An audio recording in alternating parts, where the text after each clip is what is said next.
వనపర్తి జిల్లా పెబ్బేరు మున్సిపల్ కేంద్రంలో విషాదకర సంఘటన చోటుచేసుకుంది. నిఖిత 24 అనే యువతి ప్రేమలో మోసపోయి ఆత్మహత్యాయత్నానికి పాల్పడింది.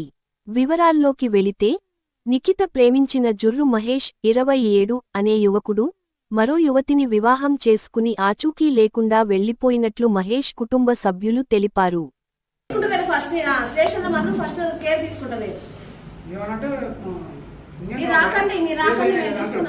కేసు అయితే పెద్దల సమస్యలు కూడా కూర్చోబెట్టి కూడా మాట్లాడితే కూడా వాళ్ళు అసలు ఏం రెస్పాన్స్ లేదు. అసలు ఆ పిల్ల ఏంది రావాలే కనీసం ఒక్కసారి ఇట్లా వచ్చి పిలిపియండి. సరే నువ్వు స్టేట్ అవి ఏమంటారు యూరియా అనేది అవి తాగింది వాటర్, అది మొత్తం దాంట్లో తీసుకొని తిన్నది. మేము ఎవరం లేము, ఇంట్లో సూసైడ్ చేసుకునేకే ప్రయత్నం చేసింది.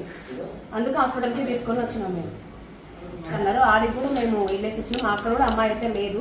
అమ్మాయిని ఫస్ట్ దాచిపెట్టిండు. వీళ్ళు ఏంటంటే వాళ్ళ బావ వాళ్ళ మేనమామ ఆ పిల్లని పిలిపిస్తున్నారు. ఎట్లా అమ్మ నువ్వు వస్తే మేము సేఫ్ అవుతాం, మమ్మల్ని పోలీసులు పిలుస్తున్నారు నువ్వు రా అని పిలిపించిండ్రు. ఆ పాపను హైదరాబాద్లో ఎక్కడో ఒక దగ్గర పెట్టిండ్రంట, ఈ బాబును వేరే కాడ పెట్టిండ్రు అని చెప్తున్నారు. అది బయట తెలిసిన ఆ పాపకు బాగా ఇంటుంది, బాగా టెన్షన్ అయ్యి ప్రతిరోజు ఏడ్చుకుంటూనే కూర్చుంటుంది. ప్రతిరోజు ఏడ్చుకుంటూ ఎక్కడి నుంచో కొత్త నెంబర్లకు వెళ్ళి మెసేజ్లు వస్తున్నాయి, ఇన్స్టాలో కానీ వాట్సాప్లో కానీ. ఈ పాప ఫోన్ చేయకుండాకే ఫోన్లు వస్తున్నాయి, పలానా దగ్గర ఉండంటే అక్కడ ఉండంటే ఇక్కడ ఉంటే. ఇక్కడ ఫోన్లు చేసినా ఆ బాబు మాత్రం ఫోన్ మాత్రం ఎత్తట్లేదు, ఫోన్ మాత్రం కలుస్తలేదు. ఆ బాబు వాళ్ళ ఫ్రెండ్ స్టేషన్ కాంప్లైంట్ ఇచ్చినాము. వనపర్తి దగ్గర కూడా వెళ్ళినాము, ఎస్పీ ఆఫీస్ దగ్గరికి వెళ్తే అక్కడ నుంచి సీఐ దగ్గరికి వస్తే సార్ అంటే అమ్మ పిలిపిస్తాంలే టైం పడుతుంది. మొన్న కూడా రీసెంట్ గా సీఐ సార్ స్టేషన్ కి వచ్చినాడంట. అయితే అప్పుడు కూడా పోయి కలిసింది, ఎమ్మెల్యే హాస్పిటల్ పోయి కలిస్తే లేదమ్మా కనుక్కుంటున్నారులే టెన్షన్ పడద్దని సార్ కూడా అదే మాటనే చెప్తున్నాడు.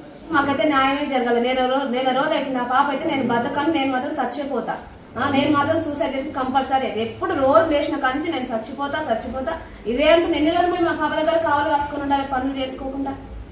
ఏదో పిలిపించి మాట్లాడి ఏదో సెటిల్మెంట్ చేద్దామని మేము అనుకుంటే వాళ్ళు అసలుకి ఏం ఇంత కూడా ఏం రెస్పాన్స్ ఇస్తలేము.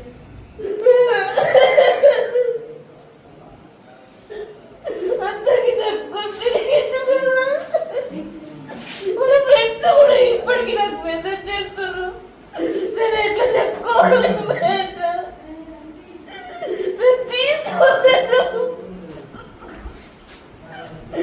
ప్రతిరోజు నాకు గుర్తొస్తాడు.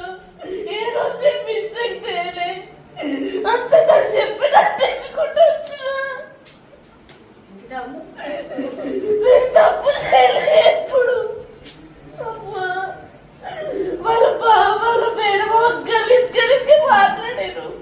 ఆ మాటల కట్ట నేను చేసుకుంటా వాళ్ళని రెండు పెళ్ళైనా సరే చేసుకుంటాను. నేనే వదలను, నేను వస్తాను.